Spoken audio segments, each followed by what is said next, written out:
Bonjour, voilà un petit exercice pour bien comprendre les probabilités conditionnelles. Alors, je vous propose l'énoncé suivant. Dans une université, il y a 34% de femmes.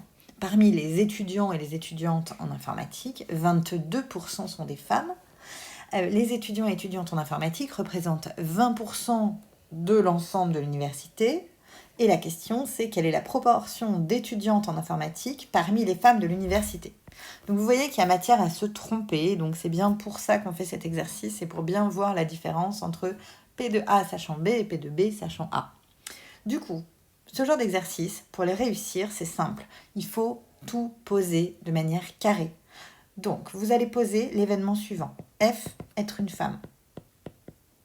Je vous conseille toujours de faire l'exercice avant de regarder la correction, c'est-à-dire de faire pause et d'essayer. I, faire de l'informatique. Étudier l'informatique. Et on va regarder ce que nous raconte l'énoncé. Donc, qu'est-ce qu'il nous dit cet énoncé? Il nous dit que la probabilité d'être une femme, c'est 34%. Ça, c'est marqué ici. Ok. Qu'est-ce qu'il nous dit d'autre?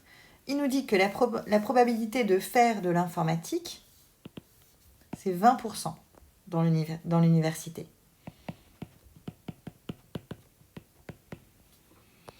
Et il nous dit que parmi les gens qui font de l'informatique, 22% sont des femmes. Donc quand vous le lisez comme ça, le parmi, ce qu'il y a après le parmi, c'est forcément la condition.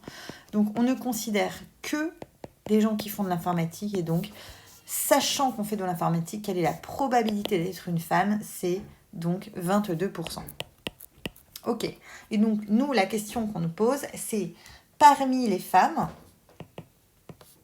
sachant qu'on est une femme, donc quelle est la probabilité de faire de l'informatique? Ok, donc, bon là on applique la formule de Bayes, donc vous savez que ça va être égal à la probabilité d'être une femme, sachant qu'on fait de l'informatique, fois la probabilité de faire de l'informatique, divisé par la probabilité de la condition. On divise toujours, si vous avez un doute, il vous faut une sorte de technique pour vous rappeler, dites-vous qu'on divise toujours par la condition. Donc, alors, je me rends compte que j'ai pas vraiment fait les calculs, donc je vais les faire en direct, mais on est d'accord que les calculs ont assez peu d'intérêt en fait. Donc, du coup, ça nous fait 0,22 fois 0,2 divisé par 0,34 et on arrive au résultat que vous avez environ 12,9% des femmes qui font de l'informatique. Voilà, j'espère que ça vous a éclairé.